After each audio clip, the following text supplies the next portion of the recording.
محترم سامعین، السلام علیکم ورحمۃ اللہ وبرکاتہ۔ کتاب و سنت کی اشاعت کے عالمی ادارے دارالسلام کی طرف سے آپ کی خدمت میں تخلیق کائنات اور تخلیق آدم علیہ السلام سے لے کر عیسیٰ علیہ السلام تک تمام انبیاء اور قوموں کا تذکرہ قصص الانبیاء پیش کیا جا رہا ہے۔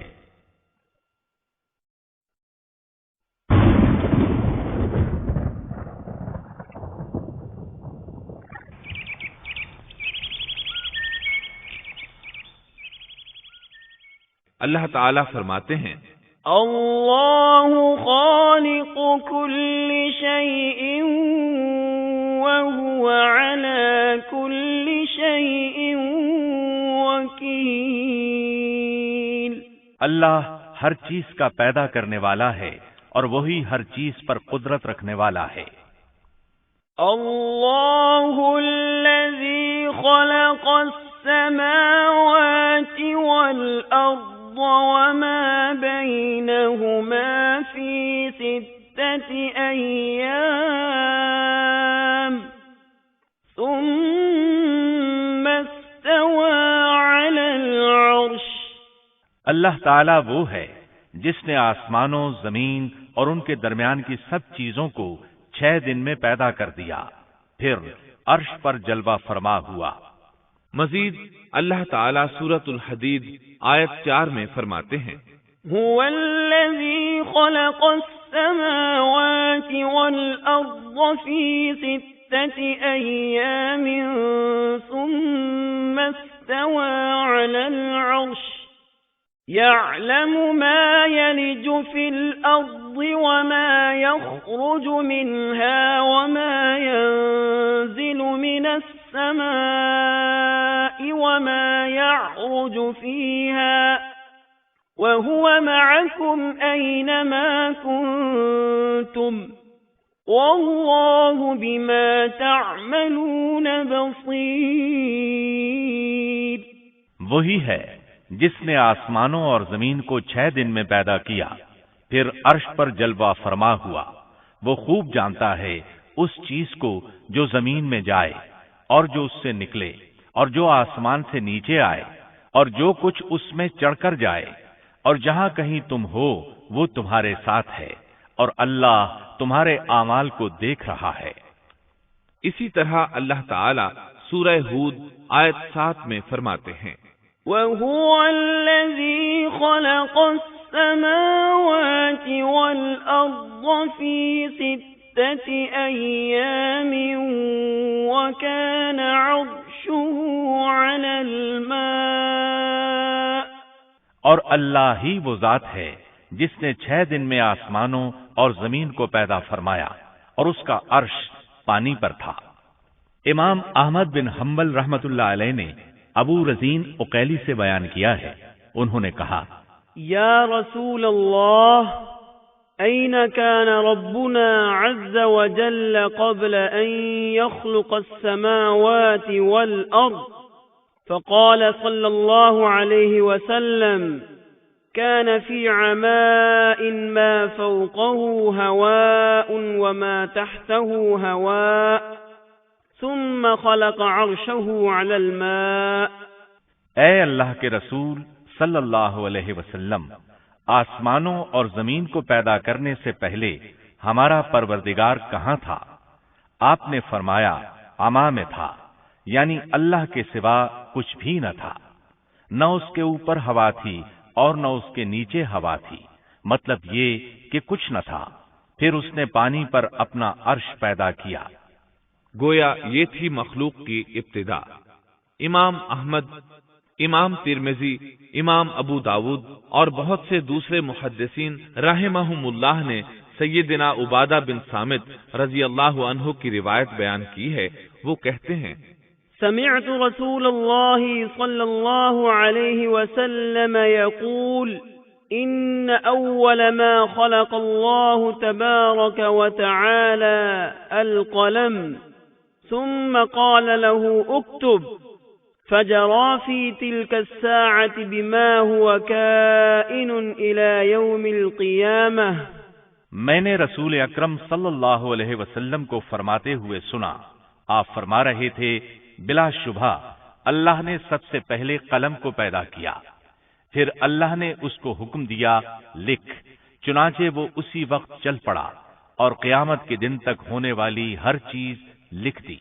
یہ اللہ تعالی کا علم تھا جس کو قلم نے اس کے حکم کے مطابق لوح محفوظ پر لکھا۔ امام مسلم رحمت اللہ علیہ نے سیدنا عبداللہ بن عمرو بن عاص رضی اللہ عنہما کی روایت بیان کی ہے، اس میں سب سے پہلی چیز کے بارے میں وضاحت کی ہے اور جمہور فقہا کی رائے بھی یہی ہے۔ عبداللہ بن عمرو رضی اللہ عنہما بیان کرتے ہیں، سمعت رسول اللہ صلی اللہ علیہ وسلم یقول كتب الله مقادير الخلائق قبل أن يخلق السماوات والأرض ب50,000 سنة قال وعرشه على الماء۔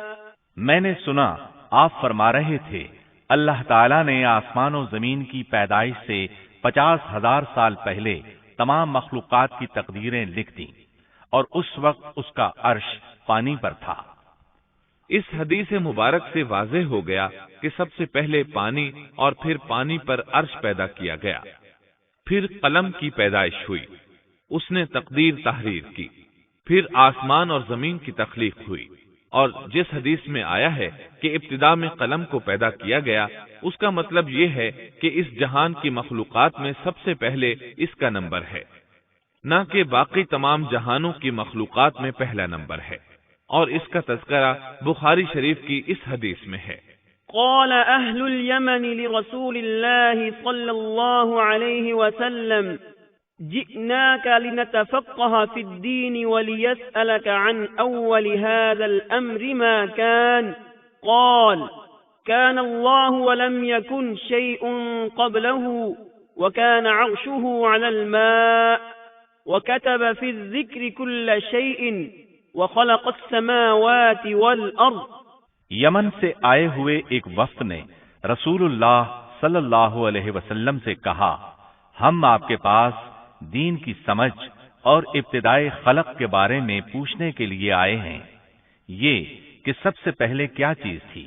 آپ نے فرمایا اللہ تھا، اس سے پہلے کوئی چیز نہ تھی، اس کا عرش پانی پر تھا، پھر اس نے لوح محفوظ پر ہر چیز لکھ دی اور آسمان اور زمین کو پیدا کیا، یعنی ابتدا میں پانی پر عرش کی تخلیق ہوئی، پھر قلم کی پیدائش ہوئی، اس نے سب کچھ لکھ دیا۔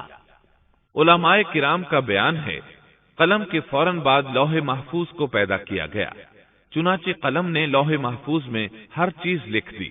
اس کے بعد کائنات کی باقی مخلوقات اور آسمان و زمین کی پیدائش معرض وجود میں آتی گئی۔ اشیاء کی پیدائش والی ترتیب میں علماء کرام کے کئی اقوال ہیں، اور ہم نے آپ کے سامنے جمہور علماء اور فقہا کی پسندیدہ اور راجح ترتیب پیش کی ہے۔ آسمان اور زمین کی مخلوقات کی ترتیب کیا ہے، اس بارے میں امام مسلم رحمت اللہ علیہ نے سیدنا ابو ہریرہ رضی اللہ عنہ کی روایت پیش کی ہے۔ وہ کہتے ہیں، اخذ رسول اللہ صلی اللہ علیہ وسلم بیدی فقال خلق اللہ عز وجل التربة يوم السبت وخلق فيها الجبال يوم الأحد وخلق الشجر يوم الاثنين وخلق المكروه يوم الثلاثاء وخلق النور يوم الأربعاء وبث فيها الدواب يوم الخميس وخلق آدم عليه السلام بعد العصر من يوم الجمعة في آخر الخلق في آخر ساعة من ساعات الجمعة فيما بين العصر إلى الليل۔ نبی اکرم صلی اللہ علیہ وسلم نے میرا ہاتھ پکڑا اور فرمایا، اللہ تعالیٰ نے ہفتے کے دن مٹی کو پیدا کیا، اتوار کے دن زمین میں پہاڑ، پیر کے دن درخت، منگل کے دن تکالیف، مصائب، جراثیم اور بیماریاں، بدھ کے دن نور کو، جمعرات کے دن زمین میں چوپایوں کو پھیلا دیا، اور تمام مخلوقات میں جمعے کے دن کی آخری گھڑیوں یعنی عصر سے رات کے درمیان میں آدم علیہ السلام کو پیدا کیا۔ مطلب یہ کہ ابتدائے آفرینش میں جن مخلوقات کی تخلیق ہوئی ان میں سے آخری مخلوق انسان تھا۔ اس حدیث میں مختلف حالات کو نہایت وضاحت سے بیان کیا گیا ہے۔ اس سے بخوبی پتہ چل گیا کہ ابتدائی مخلوقات کی ترتیب کیا تھی۔ ان میں سے آخری نمبر آدم علیہ السلام کا تھا، جبکہ آدم علیہ السلام نسل انسانی میں سب سے پہلے اور تمام انسانوں کے باپ ہیں۔ انسانوں سے پہلے فرشتے اور جن پیدا ہو چکے تھے۔ صاحب عقل مخلوقات میں سب سے پہلا نمبر فرشتوں کا، دوسرا نمبر جنوں کا اور آخری نمبر انسانوں کا ہے۔ فرشتوں کا اصل ٹھکانہ آسمان ہے۔ اللہ تعالی سورۃ الشورى آیت 5 میں فرماتے ہیں، تكاد السماوات يتفطرن من فوقهن والملائكة يسبحون بحمد ربهم ويستغفرون لمن في الأرض ألا إن الله هو الغفور الرحيم۔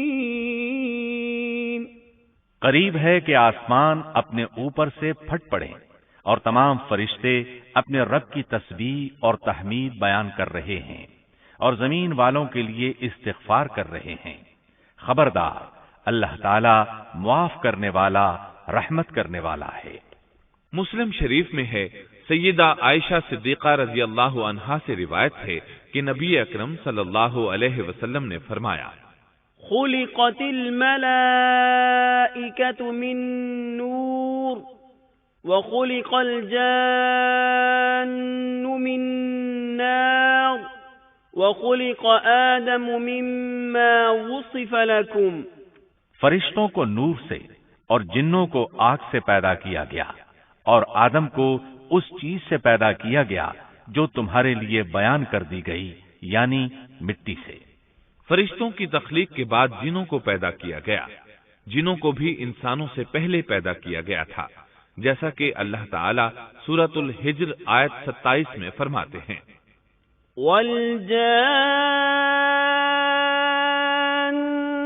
خَلَقْنَاهُ مِن قَبْلُ مِن نَّارِ السَّمُومِ۔ اور اس سے پہلے جنات کو ہم نے لو والی آگ سے پیدا کیا۔ جنات کے بارے میں بہت زیادہ آیات و احادیث موجود ہیں۔ اللہ تعالی فرماتے ہیں، خلق الجان من مارج من نار۔ اور جنات کو آگ کے شعلے سے پیدا کیا گیا۔ مارج آگ کے بھڑکتے شعلے کے کنارے کو کہتے ہیں۔ گویا جنوں کو آگ کی جڑ سے نہیں بلکہ آگ کے شعلوں کے کنارے سے پیدا کیا گیا ہے۔ قرآن مجید میں اللہ تعالی نے ابلیس شیطان کا قول نقل کیا ہے، خلقتنی من نار۔ تو نے مجھے آگ سے پیدا کیا۔ اسی طرح پہلے بھی بیان ہو چکا ہے کہ اللہ نے فرمایا، وَالْجَانَّ خَلَقْنَاهُ مِن قَبْلُ مِن نَّارِ السَّمُومِ۔ اور اس سے پہلے جنات کو ہم نے لو والی آگ سے پیدا کیا۔ یہ ہے جنات کی اصل اور بنیاد۔ ابلیس ملعون بھی جنات میں سے ہے، اور اس مسئلے میں کسی کو تردد اور شبہ نہیں ہونا چاہیے، اس لیے کہ قرآن مجید میں ہے، إِلَّا إِبْلِيسَ كَانَ مِنَ الْجِنِّ۔ اور ابلیس جنوں میں سے تھا۔ مطلب یہ کہ وہ فرشتوں میں سے نہیں تھا۔ حسن بصری رحمت اللہ علیہ فرماتے ہیں، وہ پلک جھپکنے کے برابر بھی فرشتوں کی جنس میں داخل نہیں ہوا، اور نہ ہی وہ کبھی فرشتوں میں شمار ہوا ہے۔ وہ جنات میں سے ہے کیونکہ اس نے خود اقرار کیا تھا، خلقتنی من نار۔ اے اللہ، تو نے مجھے آگ سے پیدا کیا ہے۔ اگر یہ فرشتہ ہوتا تو اس وقت کہتا، اے اللہ تو نے مجھے نور سے پیدا کیا ہے، اس لیے ابلیس کا جن ہونا روز روشن کی طرح عیاں ہے۔ سیدنا عبداللہ بن عمرو رضی اللہ عنہما اور سیدنا عبداللہ بن عباس رضی اللہ عنہما فرماتے ہیں، آدم علیہ السلام سے 2000 سال پہلے جنات پیدا کیے گئے، وہ ہماری اس زمین پر رہائش پذیر تھے۔ آہستہ آہستہ وہ فسق و فجور میں مبتلا ہو گئے۔ جب وہ فتنہ فساد میں حد سے بڑھ گئے، ناحق خون بہانے لگے، تو اللہ تعالیٰ نے ان کی طرف فرشتوں کا عظیم لشکر بھیجا۔ ان سے جنات کی زبردست مارکا آرائی ہوئی۔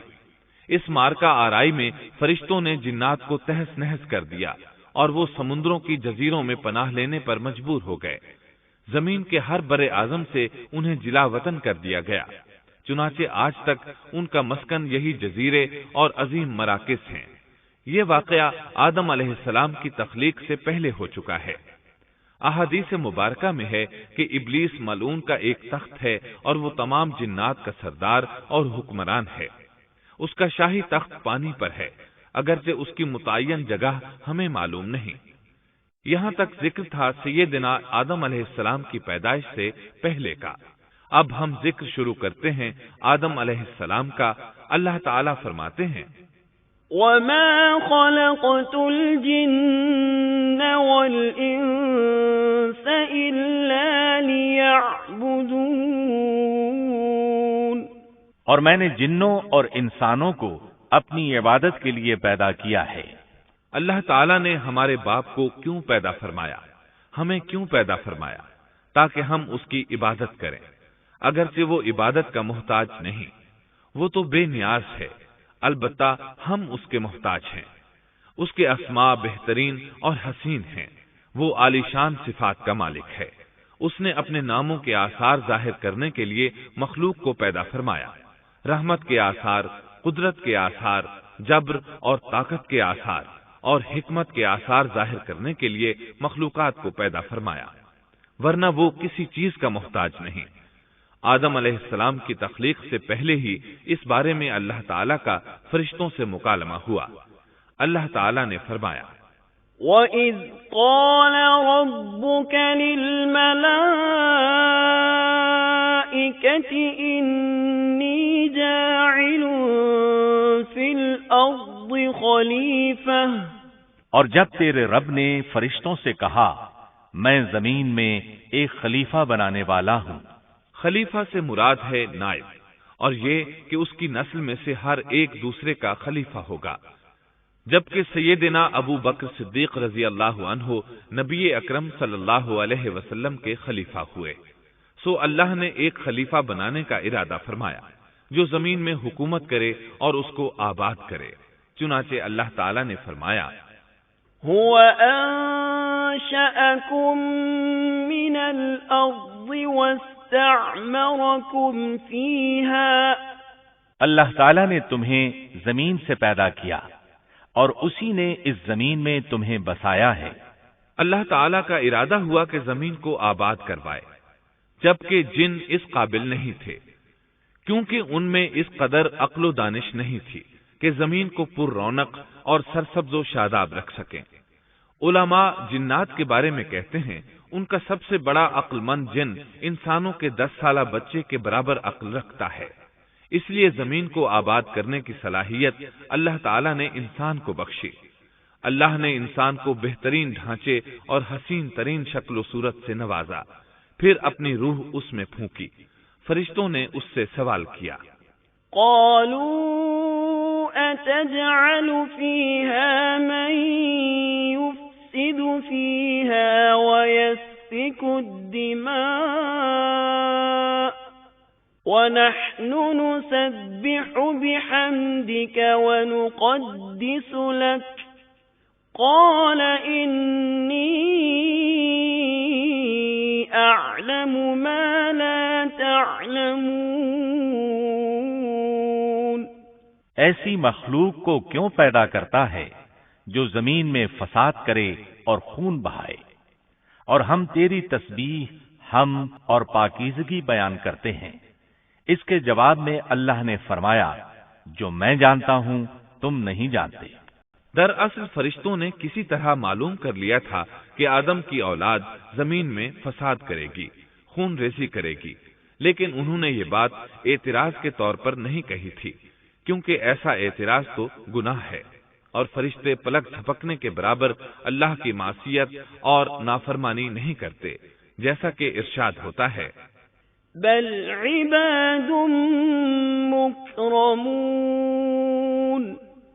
لا يسبقونه بالقول وهم بأمره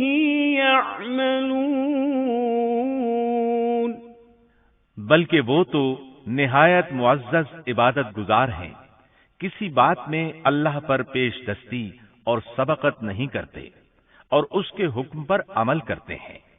اسی طرح ارشاد ہوتا ہے لا يعصون الله ما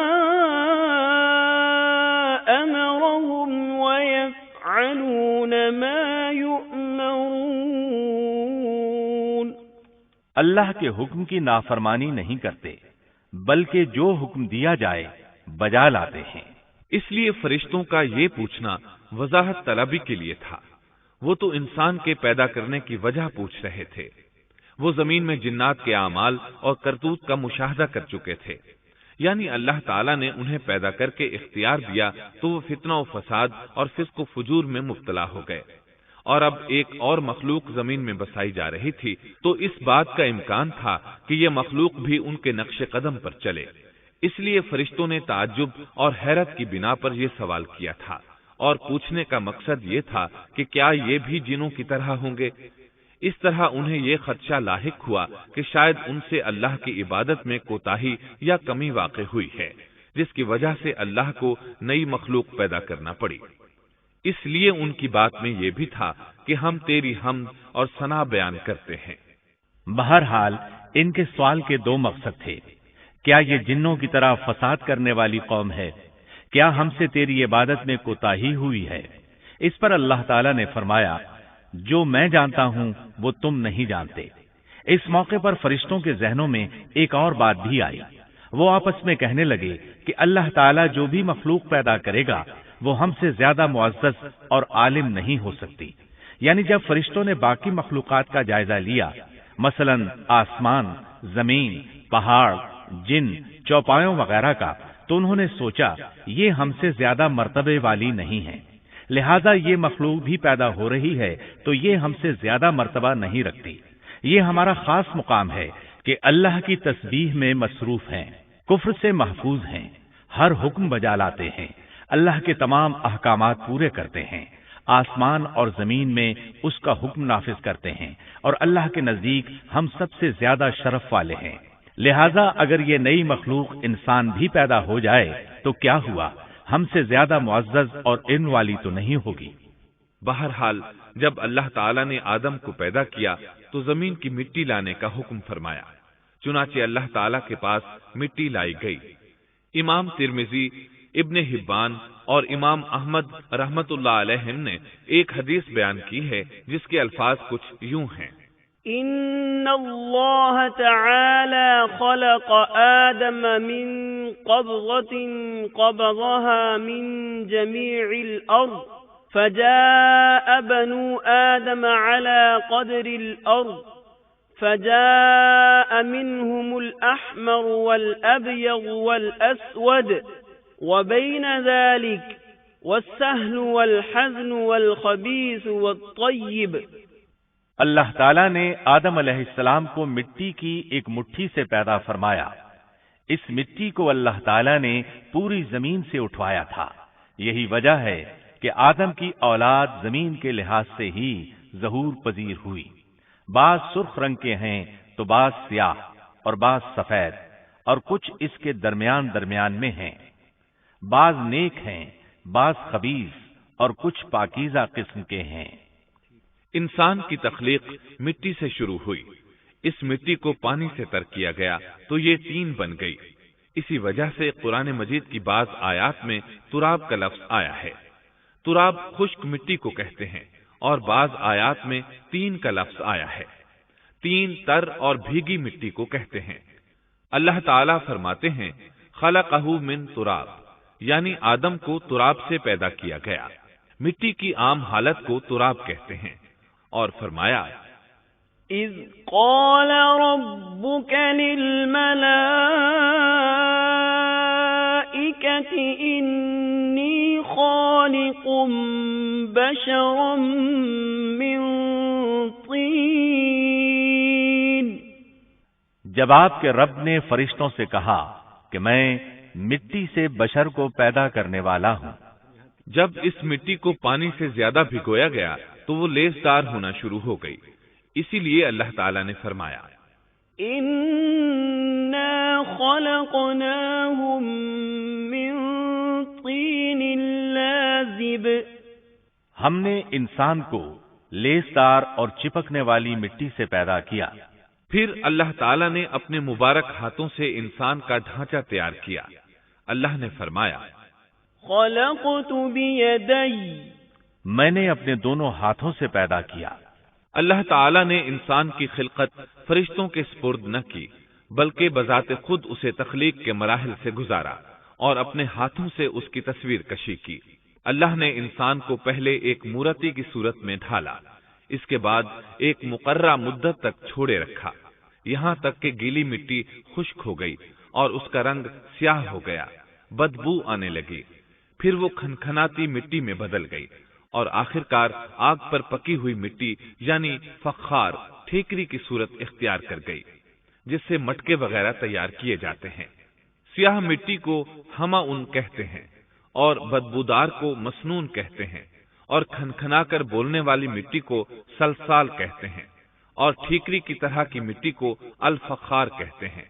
مختلف آیات میں یہ الفاظ وارد ہوئے ہیں۔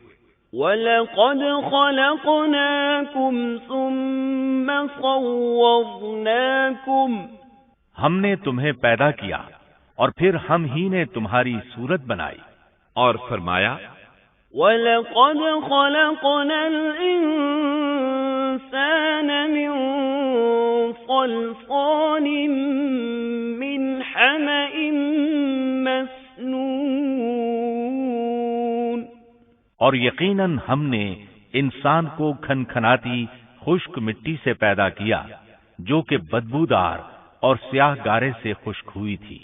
اور فرمایا خلق الانسان من صلصال كالفخار، اللہ نے انسان کو کھنکھناتی مٹی سے پیدا کیا جو کہ ٹھیکری کی طرح تھی۔ ان تمام آیات کریمہ میں کوئی تناقض، تعارض اور اختلاف نہیں، اس لیے کہ ان مختلف آیات میں انسان کو اس کی تخلیق کے مختلف مراحل کی یاد دہانی کرائی گئی ہے۔ خلاصہ کلام یہ ہوا کہ تخلیق کے عمل کا پہلا مرحلہ تراب تھا، یعنی عام حالت والی خشک مٹی، پھر تین یعنی بھگوئی ہوئی مٹی، پھر لیسدار مٹی یعنی سلسال، پھر ٹھیکری کی طرح کی مٹی یعنی فخار، اور یہ کام جمعے کی آخری گھڑی میں کیا گیا۔ اور یہ دن اللہ کے لحاظ سے شمار ہونے والے دنوں میں سے ہمارے دنوں کی طرح نہ تھا، ہمارے اور اللہ کے دن مختلف ہیں۔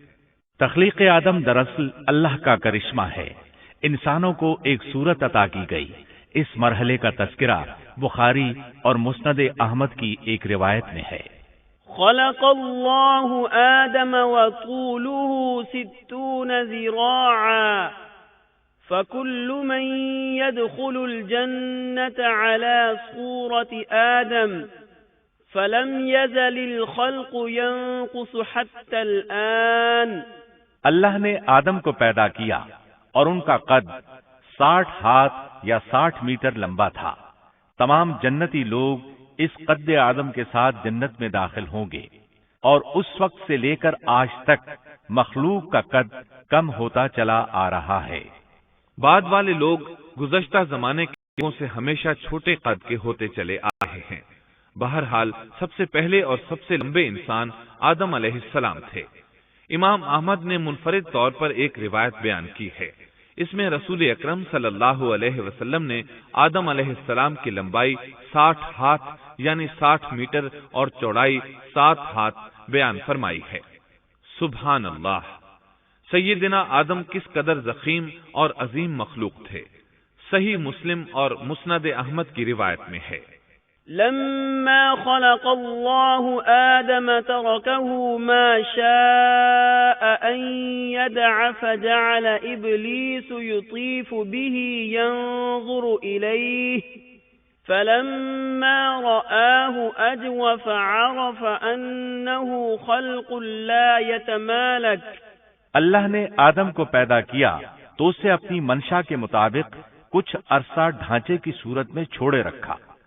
ابلیس اس کے ارد گرد چکر لگانے لگا۔ اس نے دیکھا کہ وہ پیٹ والا ہے۔ وہ سمجھ گیا کہ یہ مخلوق اپنے آپ پر کنٹرول نہیں کر سکے گی۔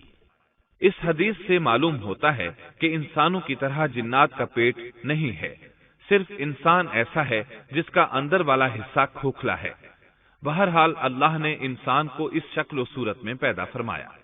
احادیث مبارکہ میں آدم علیہ السلام اور ابلیس ملعون کا قصہ تفصیل سے بھی موجود ہے اور مختصر بھی۔ مثلا تفسیر تبری میں سیدنا عبداللہ بن عباس رضی اللہ عنہما سے روایت ہے، اللہ تعالیٰ نے آدم علیہ السلام کی مٹی کا حکم دیا، مٹی لائی گئی۔ اللہ تعالیٰ نے آدم علیہ السلام کو لیس دار اور بدبودار سیاہ مٹی سے پیدا فرمایا، اور یہ کام اللہ نے اپنے مبارک ہاتھوں سے کیا۔ آدم 40 راتیں مجسمے کی صورت میں پڑے رہے۔ جسم موجود تھا لیکن روح نہیں تھی۔ ابلیس آتا، اس ڈھانچے کو ٹھوکر لگاتا تو جسم سے ایسی آواز نکلتی جیسے خالی مٹکے پر ہاتھ مارنے سے نکلتی ہے۔ اسی لیے اللہ نے بھی فرمایا ہے کہ وہ کھنکھناتی مٹی سے پیدا کیے گئے۔ آدم علیہ السلام میں روح ڈالنے سے پہلے ایک مرتبہ فرشتوں کا ان کے پاس سے گزر ہوا تو وہ کچھ گھبرا سے گئے۔ ابلیس کو تو بہت زیادہ گھبراہٹ کا سامنا کرنا پڑا۔ وہ گزرتے ہوئے ٹھوکر مارتا اور کہتا، تجھے کسی خاص مقصد کے لیے پیدا کیا گیا ہے۔ یہ کہہ کر وہ آدم کے منہ میں داخل ہو جاتا اور کمر کے راستے باہر آ جاتا اور فرشتوں سے مخاطب ہو کر کہتا، اس سے گھبرانے کی کوئی ضرورت نہیں۔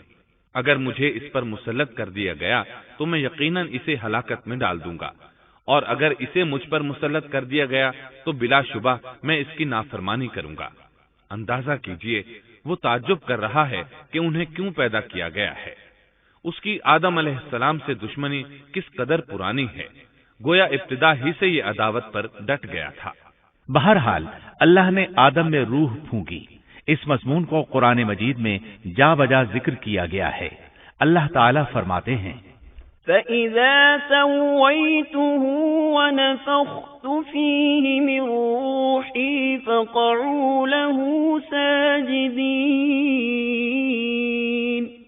جب میں اس کو ٹھیک ٹھاک کر لوں اور اس میں اپنی روح پھونک دوں تو تم سب اس کے سامنے سجدے میں گر پڑنا۔ ایک اور جگہ فرمایا، إن مثل عيسى عند الله كمثل آدم خلقه من تراب ثم قال له كن فيكون۔ اللہ تعالیٰ کے نزدیک عیسیٰ علیہ السلام کی مثال ہو بہو آدم علیہ السلام کی مثال ہے۔ اللہ نے انہیں مٹی سے بنا کر کہا ہو جا، وہ ہو گئے۔ اللہ نے آدم علیہ السلام کو مٹی سے پیدا کیا، اپنے ہاتھوں سے بنایا، پھر اس میں روح پھونکی۔ اس کا مفصل بیان احادیث میں موجود ہے۔ جب ان میں روح پھونکی گئی اور ابتدا میں روح جیسے ہی سر کے اندر داخل ہوئی، آدم علیہ السلام کو چھینک آ گئی۔ فرشتوں نے آدم علیہ السلام سے کہا الحمدللہ کہیے۔ انہوں نے کہہ دیا۔ اللہ کی اس تعریف کے جواب میں اللہ تعالیٰ نے فرمایا رحمہ کا ربک، یعنی تجھ پر تیرا رب رحم فرمائے۔ سبحان اللہ، اللہ ذوالجلال والاکرام نے آدم علیہ السلام میں روح مکمل ہونے سے پہلے ہی انہیں اپنی رحمت سے سرفراز فرما دیا۔ بہرحال جب روح ان کی آنکھوں میں داخل ہوئی اور انہوں نے جنت کے پھلوں کو دیکھا تو ان میں غور و فکر کرنے لگے۔ جب روح پیٹ میں داخل ہوئی تو کھانے کی طلب محسوس ہوئی۔ ابھی روح ٹانگوں تک پہنچی نہیں اور کھانے کی خواہش پہلے ہی محسوس ہونے لگی۔ اس جلد بازی اور عجلت کی وجہ سے اللہ تعالیٰ نے فرمایا خلق الانسان من عجل انسان جلد باز مخلوق ہے۔